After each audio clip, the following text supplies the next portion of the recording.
बिस्मिल्लाहिर्रहमानिर्रहीम। हम general orthopaedic पढ़ रहे हैं, ठीक है। जनरल सर्जरी में जनरल ऑर्थोपेडिक डिसऑर्डर्स में आज हमारा जो टॉपिक है रिकेट्स है, ऑस्टियोपोरोसिस है एंड ऑस्टियोमलेशिया, ठीक है। ये तीन हेडिंग्स हैं जो आज हम कवर करेंगे। First of all we will talk about rickets. Rickets is the softening and weakening of bones in children, usually because of an extreme and prolonged vitamin D deficiency. Rickets में क्या होगा कि जो बोन्स होंगी वो week हो जाएंगी, soft हो जाएंगी, ठीक है। किन के अंदर? चिल्ड्रन के अंदर। रिकेट्स जब भी होगा चिल्ड्रन में होगा। ऑस्टियोमलेशिया का जब भी वर्ड आएगा आप लोगों ने एडल्ट को माइंड में रखना है, ठीक है। सेम तरह की फीचर्स होती हैं, सेम तरह की प्रेजेंटेशन होती है, जस्ट ये कि अकॉर्डिंग टू एज इनको दो दो जगहों में डिवाइड कर दिया गया है। जो रिकेट्स होगा वो बच्चों में होगा, जो ऑस्टियोमलेशिया होगा वो एडल्ट्स में होगा, ठीक है। इसमें क्या होगा, बोन्स वीक हो जाती हैं, सॉफ्ट हो जाती हैं, ठीक है, और बोन्स में डिफॉर्मिटी आ जाती है। और होता क्यों है? prolonged vitamin D deficiency, ठीक है, extreme and prolonged. Vitamin D promotes the absorption of calcium and phosphorus from the gastrointestinal tract. Vitamin D का function क्या है? Its function is to it will help to absorb calcium and phosphorus from the GI tract. A deficiency of vitamin D makes it difficult to maintain proper calcium and phosphorus level in the bone, which can cause rickets. If there will be deficiency of vitamin D, our gastrointestinal tract will be unable to absorb calcium and phosphorus. When there will be deficiency of calcium and phosphorus in our blood, then our bones will be weak, okay. And when our bones will be weak, then there will be deformities, there will be bowing of the legs, and that will cause rickets, okay. The most common cause of ricket is a lack of vitamin D or calcium in a child's diet. इसमें क्या है कि या तो problem हो सकती है कि बच्चे की जो डाइट है उसमें भी प्रॉब्लम हो सकती है कि डाइट में ही वो विटामिन डी ना ले रहा हो, ठीक है। इसके अलावा both are essential for children to develop strong and healthy bones. जो विटामिन डी और कैल्शियम है, ठीक है, ये दोनों चीज़ें बच्चे के लिए स्ट्रॉन्ग बोन डेवलप करने के लिए बहुत ज़रूरी है, स्ट्रॉन्ग और हेल्दी बोन की डेवलपमेंट के लिए। अगर इन दोनों में से एक चीज़ की भी कमी होगी तो जो बोन होगी वो प्रॉपरली बिल्डअप नहीं कर सकेगी। विटामिन डी क्यों ज़रूरी है? विटामिन डी ने ही कैल्शियम और फास्फोरस की एब्जॉर्प्शन करवानी होती है, ठीक है। अगर हम कैल्शियम और फास्फोरस डाइट में ले रहे हैं लेकिन विटामिन डी नहीं है तो वो हमारे गैस्ट्रो इंटेस्टाइनल ट्रैक में से एब्जॉर्ब नहीं हो सकेगा, ठीक है। तो इनटेक का फायदा नहीं होगा क्योंकि जब उसकी एब्जॉर्प्शन नहीं होगी। Sources of vitamin D, what are the sources of vitamin D? Sunlight, sunlight is the major source. Your skin produces vitamin D when it expose to sun, ठीक है। जब आपकी जो स्किन है वो सन से एक्सपोज होगी उस टाइम पे वहाँ पे कोलेस्ट्रॉल से विटामिन डी की प्रोडक्शन होगी, and we get most of our vitamin D in this way. और मोस्टली जो विटामिन डी होगा हम जो सनलाइट होती है उसके एक्सपोजर से हमको मिलता है, ठीक है। उसके अलावा हम पिल्स की सूरत में भी विटामिन डी ले सकते हैं, लेकिन जो मेजर सोर्स है नॉर्मल जो ह्यूमन बीइंग्स हैं वो सनलाइट है। इसमें आपको सिम्टम्स क्या मिलेंगी? डिलेड ग्रोथ, जो चिल्ड्रन होंगे उनमें जो ग्रोथ होगी वो डिलेड होगी, ठीक है। वो अपनी एज के जो दूसरे बच्चे हैं उनके लिहाज से उनका जो हाइट होगी वो कम होगी, उनकी जो बोन्स होंगी वो वीक होंगी, ठीक है। उनकी जो बोन्स की स्ट्रेंथ होगी वो भी कम होगी। Pain in the spine, pelvis and legs. उसके अलावा children child will complain about pain in the spine. जो वर्टिब्राज हैं उनमें पेन की कंप्लेन कर सकता है कि मेरी बैक में पेन हो रही है, ठीक है। उसके अलावा पेल्विस में पेन की कंप्लेन कर सकता है, लेग्स में पेन की कंप्लेन कर सकता है, मसल वीकनेस हो सकती है। बोर्ड लेग्स, जो लेग्स होंगी वो उन बो शेप होंगी, ठीक है। उनमें क्या आ जाएगा? बेंड आ जाएगा। Thick and wrist and ankle, और जो रिस्ट और एंकल जॉइंट होंगे वो थिक हो जाएंगे, ठीक है। उन जगह पे आपको स्वेलिंग मिलेगी। ये देखें, ये नॉर्मल लेग्स हैं, ठीक है, जी। नजर आ रहे हैं। Yes sir. और ये वाले रिकेट्स वाले लेग्स हैं। आपको इसमें बोइंग नजर आ रही है, डिफॉर्मिटी नजर आ रही है, इसमें क्लियर कट डिफॉर्मिटी है दोनों में। आप डिफरेंशिएट कर सकते हैं कि ये नॉर्मल है और ये अब नॉर्मल है, ठीक है। सर स्क्रीन शेयर होना बंद हो गई है। नहीं शेयर हो रही। 1 मिनट। हाँ जी, अब हो रही है। Yes sir. Yes sir. Yes sir. उसके बाद डायग्नोसिस। डायग्नोसिस हम इसकी कैसे सेट करेंगे? X-ray of affected bones can reveal bone deformities. जब हम अफेक्टेड बोन के एक्सरे करवाएंगे तो उससे हमें बोन डिफॉर्मिटीज का पता चलेगा, ठीक है। स्पेशली जो लेग्स होंगी उसमें बोइंग ऑफ द लेग्स मिलेगा। Blood and urine test. Blood और यूरिन टेस्ट में हमें क्या मिलेगा? To measure the level of vitamin D, calcium and phosphate. Urine और ब्लड के अंदर हम कैल्शियम, फॉस्फेट और विटामिन डी का लेवल चेक करेंगे। Can confirm a diagnosis of rickets and also monitor the progress of treatment. और इससे क्या है कि एक तो हम इसी इन्हीं टेस्ट की मदद से रिकेट्स को डायग्नोस कर सकते हैं, ठीक है। जब हम अपने डायग्नोसिस सेट कर लेते हैं उसके बाद हम जो बच्चा होगा उसको सप्लीमेंट्स देना स्टार्ट करते हैं, ठीक है, विटामिन डी, कैल्शियम, फॉस्फेट की, ठीक है। और फिर हम अपने ट्रीटमेंट को मॉनिटर करने के लिए आया कि हमारा ट्रीटमेंट ऑप्टिमली वर्क कर रहा है या नहीं कर रहा, तो इन्हीं टेस्ट की मदद से हम उसके ऊपर नज़र रखेंगे, ठीक है, कि ब्लड के अंदर कैल्शियम और फॉस्फेट का लेवल नॉर्मल पे आया है या अभी भी कम है। Is that clear? Clear sir. ये देखिए, नॉर्मल बोन में जो बोन डेंसिटी है वो किस तरह है, ठीक है। और जो रिकेट्स होगा उसमें बोन डेंसिटी किस तरह होगी। ये रिकेट्स वाली बोन है, ठीक है, और ये नॉर्मल बोन है। दोनों में एक तो आपको शेप में डिफॉर्मिटी नज़र आ रही है, ठीक है, बोइंग नज़र आ रही है, ये स्ट्रेट है, ठीक है, और ये इसमें बोइंग है। और उसके अलावा जो इसकी बोन डेंसिटी है उसमें कमी आ जाएगी रिकेट्स में। Treatment for some cases of bow legs और spinal deformities, your doctor might suggest special bracing to position your child's body appropriately as the bones grow, ठीक है। अगर तो ऑलरेडी बोन डिफॉर्मिटी स्टार्ट हो चुकी है, उस कंडीशन में जो डॉक्टर होगा अकॉर्डिंग टू डिफॉर्मिटी, यानी कि किस लेवल तक डिफॉर्मिटी हो चुकी है उसके मुताबिक ब्रेसिस आपको प्रिस्क्राइब करके दे सकता है, ठीक है, ताकि जो बोन की पोजीशन है उसको प्रॉपर तरीके से पोजीशन किया जाए ताकि उसमें मजीद डिफॉर्मिटी ना आ सके, ठीक है। क्योंकि बच्चों में जो बोन होगी उसने मजीद ग्रो करना है, अगर उसको मजीद डिफॉर्म होने से बचाना है तो हम उसके रास्ते में जो डिफॉर्मिटी हो रही है उसको रोकने के लिए हमें कुछ ना कुछ करना पड़ेगा। मोर severe skeletal deformities might require surgery. अगर अच्छी खासी सीवियर डिफॉर्मिटी पहले से ही हो चुकी है, ठीक है, तो उस कंडीशन में उस डिफॉर्मिटी को करेक्ट करने के लिए सर्जरी की ज़रूरत पड़ती है, ठीक है। सर्जिकली उसको करेक्ट करेंगे। उसके अलावा हम इसको कैसे ट्रीट कर सकते हैं? In the initial phase vitamin D supplements, ठीक है, और कैल्शियम सप्लीमेंट्स की मदद से। Is that clear? Clear sir. Sir yes sir. ये कुछ एग्जांपल दी गई है ब्रेसिस की, ठीक है, कि किस तरह उसको जो लेग है उसको स्ट्रेट किया जाएगा। Osteoporosis. Osteoporosis is a condition characterized by a decrease in density of bone. इसमें क्या होगा कि बोन की डेंसिटी डिक्रीज हो जाएगी। बोन जो होगी जो उसकी नॉर्मल डेंसिटी है, कितनी डेंस होनी चाहिए, उससे उसकी जो डेंसिटी होगी कम हो जाएगी। Decrease its strength. डेंसिटी कम होने की वजह से बोन की स्ट्रेंथ कम हो जाएगी and resulting in fragile bone. Weak bone होगी जो इजीली ब्रेकेबल होगी, इजीली टूट जाएगी, ठीक है। Osteoporosis is a condition in which there will be decrease in the density of the bone and bone will become fragile, resulting in easy fractures or compression of the bone, ठीक है। osteoporosis literally leads to abnormal porous bone। इसमें pores बन जाते हैं। pores की वजह से क्या होगा, बोन जो होगी वीक हो जाएगी। that is compressible।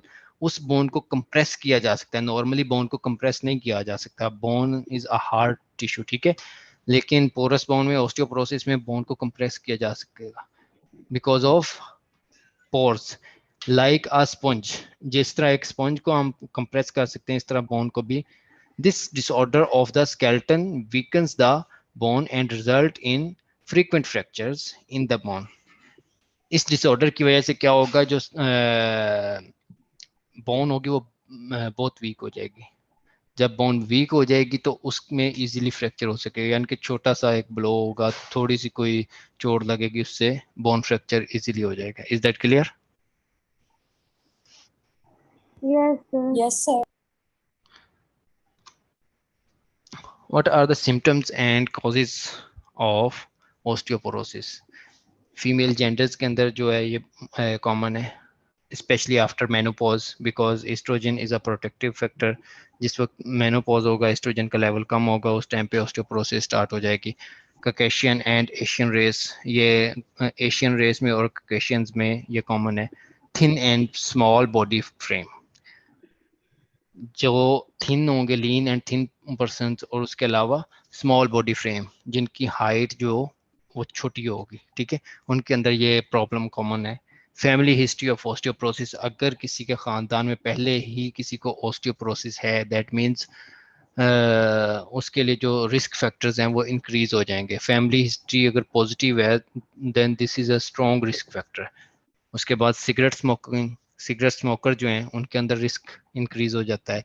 Excessive alcohol consumption, lack of exercise, exercise की अगर कमी हो, diet low in calcium, calcium जिसमें कम हो, इस तरह की अगर हम डाइट ले रहे हो for prolong duration of time, उसके अंदर ये वाले प्रॉब्लम हो सकती है. Poor nutrition and poor general health, specially associated with chronic inflammation और ball disease.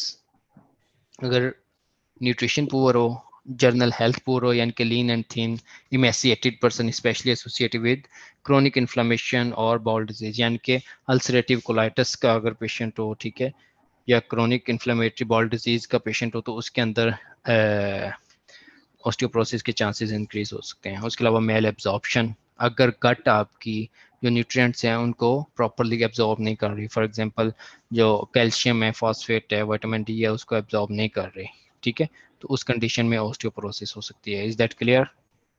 Clear, sir. Sir. Yes, sir. Low estrogen level in womens कब होगा? After menopause. Lack of vitamin D, vitamin D की कमी की वजह से हो सकता है. Osteoporosis can be present without any symptom for decades because of osteoporosis doesn't cause symptoms until bone break. ठीक है, ऑस्टियोपोरोसिस जो होता है मोस्टली एसिम्प्टोमेटिक होता है, इसका उस टाइम तक पता नहीं चलता जब तक बोन ब्रेक नहीं होगा. इसका कोई यानी कि साइन एंड सिम्टम्स नहीं आएगा, कोई पेन वगैरह नहीं होगी. क्या होगा कि इजीली फ्रैक्चर हो जाएगा. जब फ्रैक्चर होगा उस टाइम पे जब इन्वेस्टिगेशन की जाएगी, इन्वेस्टिगेशन में पता चलेगा कि बोन जो है वो पोरस है. पोरस बोन में क्या होगा, बड़े बड़े पोर्स बने होते हैं, ठीक है. जिस वक्त एक्सरे करवाएंगे या सीटी करवाएंगे तो उसमें हमें पोर्स नजर आएंगे, ठीक है, और उसकी बेसिस पे हमारी डायग्नोसिस जो होगी वो सेट होगी. Is that clear? Clear, sir. Yes, sir. Bone mineral density BMD testing using DEX scan, ठीक है. Bone density levels T score इसमें हम करेंगे अगर -1 and above normal bone density, ठीक है. अगर -1 है या -1 से ज़्यादा है तो उसमें जो बोन डेंसिटी जो होगी वो नॉर्मल होती है. -1 to 2.5 उसमें क्या होगा, लो बोन मैस, ओस्टियोपीनिया. ओस्टियो का मतलब होता है बोन, पीनिया का मतलब होता है कमी, ठीक है. इसमें क्या है कि बोन की कमी है, जो बोन के टिश्यूज हैं उन वो कम है. Bone density is below the normal and can lead to osteoporosis. इसमें ऑस्टियोपोरोसिस नहीं है, लेकिन इसमें क्या है कि बोन डेंसिटी कम हो चुकी है और फ्यूचर में ऑस्टियोपोरोसिस होने के चांसेस इंक्रीज हो जाएंगे. Is that clear? Clear, sir. -2.5 and below, ठीक है. अगर -2.5 है या इससे भी कम है तो उसमें क्या है, ऑस्टियोपोरोसिस ऑलरेडी डेवलप हो चुका है. उसके बाद आ जाता है treatment. Treatment calcium supplements, vitamin D, bisphosphonates and selective estrogen receptor modulators. ये वाली जो लास्ट है सेलेक्टिव एस्ट्रोजन रिसेप्टर मॉड्यूलेटर्स, ये मेनोपॉजल वुमेन्स में दी जाएगी, ठीक है, जिसमें विटामिन डी की कमी की वजह से ऑस्टियोपोरोसिस हो रही होगी, उसको विटामिन डी की सप्लीमेंट्स देंगे. कैल्शियम की कमी की वजह से हो रही है, कैल्शियम सप्लीमेंट्स देंगे, ठीक है. अगर फॉस्फेट की कमी की वजह से हो रही है तो बिसफॉस्फोनेट्स देंगे. Is that clear? Clear, sir. यानी Yes, कि sir. इसका हमें किस तरह आइडिया होगा कि इस पेशेंट के अंदर किस चीज़ की कमी है। हम ब्लड टेस्ट करेंगे, ठीक है। ब्लड टेस्ट में सीरम में हम सीरम कैल्शियम लेवल चेक करेंगे, सीरम फॉस्फेट लेवल चेक करेंगे, serum vitamin D level check करेंगे एंड अकॉर्डिंगली उस उन्हीं लाइंस पे हम पेशेंट को ट्रीट करेंगे। उसके बाद हमारा जो नेक्स्ट हेडिंग है ओस्टियोमैलेशिया। मैंने आप लोगों को पहले भी बताया कि it's the same disease just like rickets. Rickets जो होगी वो चिल्ड्रन में होगी और ओस्टियोमैलेशिया एडल्ट्स में होगी। Osteomalacia refers to a marked softening of your bones. इसमें जो बोन्स होंगी आपकी सॉफ्ट हो जाएंगी, most often caused by severe vitamin D deficiency. क्यों होगी? विटामिन डी की डेफिशिएंसी की वजह से होगी। prolonged vitamin D deficiency, the softened bones of adults with osteomalacia can lead to bowing during growth। During growth जो लेग्स होंगी उनकी बोइंग होगी, specially in weight bearing bones of the legs, especially those bones, especially bones of the lower limb. Osteomalacia in lower older adults can lead to fractures। जो osteomalacia है अगर वो older adults में हो तो उनके अंदर क्या कर सकते हैं? फ्रैक्चर काज करवा सकता है। Is that clear? Clear, sir. Sir. ये देखें, इसमें बोइंग ऑफ द लेग्स आपको मिल रही है, ठीक है। ये नॉर्मल बोन डेंसिटी है, ये एक नॉर्मल बोन है, ठीक है। ऑस्टियोमलेशिया में क्या हुआ है कि विटामिन डी की कमी की वजह से, विटामिन डी डेफिशिएंसी की वजह से कैल्शियम और फॉस्फेट का लेवल ब्लड के अंदर डिक्रीज होगा। जब कैल्शियम और फॉस्फेट का लेवल ब्लड के अंदर डिक्रीज होगा तो उसकी वजह से क्या होगा? बोन जो होगी वो वीक होगी, ठीक है। ओस्टियोपोरोसिस में क्या होगा? इसी ये जो पोर हैं इनका जो साइज है वो इंक्रीज हो जाएगा, ठीक है। जो बोन होगी वो मोर पोरस हो जाएगी, उसमें पोर्स जो होंगे वो बड़े बड़े बन जाएंगे, ठीक है। उस वजह से उसको ओस्टियोपोरोसिस बोलते हैं। ओस्टियोमलेशिया में क्या हो रहा है कि बोन वीक हो रही है। कॉजेज ओस्टियोमलेशिया की क्या है? सीलिएक डिजीज है, ठीक है। किडनी और लिवर डिसफंक्शन है। किडनी ने क्या करना होता है? किडनी और लिवर के अंदर विटामिन डी की सिंथेसिस हो रही होती है, ठीक है। विटामिन डी की सिंथेसिस स्किन से स्टार्ट होती है, ठीक है। उसके बाद एक्टिवेशन के लिए किडनी में जाएगी और लिवर में जाएगी। एंटी एपिलेप्टिक यूज, अगर एंटी एपिलेप्टिक मेडिकेशन यूज करेंगे तो उसकी वजह से भी विटामिन डी और कैल्शियम और फॉस्फेट की कमी हो जाएगी। सिम्टम्स इसकी क्या होंगी ओस्टियोमलेशिया की? The dull aching pain associated with osteomalacia most commonly affects the lower back, ठीक है। इसमें डल लेकिन पेन होगी, मोस्टली लोअर बैक को अफेक्ट करेगी, pelvis, hips, legs and ribs. The pain might be worsen at night और when you put pressure on the bones and are rarely relieved completely by rest, ठीक है। ये जो pain होगी some time night time worsen हो सकती है और नाइट के टाइम इसका जो अटैक है वो इंक्रीज हो सकते हैं, पेन जो है इंक्रीज हो सकती है, ठीक है। यूजुअली ये पेन उस टाइम पे इंक्रीज होगी जिस टाइम पे आप वेट बेयरिंग जो बोन्स हैं उनके ऊपर प्रेशर डालोगे, ठीक है। और मोस्टली ये पेन आहिस्ता आहिस्ता होती रहती है कंटिन्यूली, ठीक है। अगर आप रेस्ट भी करें तो इसमें कोई ख़ास फ़र्क नहीं पड़ता, लेकिन सम टाइम कुछ लोगों के अंदर रेस्ट करने से जो पेन है वो कम हो जाती है। डिक्रीज मसल टोन, इसमें मसल टोन कम होगी and leg weakness can cause a waddling gait, ठीक है। इसमें एबनॉर्मल गेट्स होंगे, यानी कि जब पेशेंट चलेगा तो उसके चलने से आपको पता चलेगा ये पेशेंट की जो चाल है ये नॉर्मल नहीं है। And make walking slower and more difficult, और इसकी वजह से पेशेंट जो है बहुत स्लोली वॉक करेगा और उसके लिए जो चलना जो होगा प्रॉब्लमेटिक होगा, उसके लिए चलना थोड़ा मुश्किल होगा। एक तो लेग की डिफॉर्मिटी की वजह से, पेन की वजह से और स्पाइन की डिफॉर्मिटी की वजह से। Is that clear? Clear, sir. Yes, sir. Causes इसकी क्या है? Vitamin D deficiency, certain surgeries, celiac disease specially, kidney and liver disease and drugs. Clear है? Clear. जी. डायग्नोसिस जी सर. सेम तरह के आपको एक्सरे मिलेंगे जिस तरह के एक्सरे आपको रिकेट्स में मिले हैं, ओस्टियोमलेशिया के अंदर भी आपको उसी तरह की फाइंडिंग्स मिलेंगी एक्सरे के अंदर। X-ray of the affected bones can reveal bone deformity, blood and urine test to measure the level of vitamin D, calcium and phosphate. Same उसी तरह की investigation can confirm a diagnosis of osteomalacia and also monitor the progress of the treatment. Same वही तरह का same treatment है, ठीक है।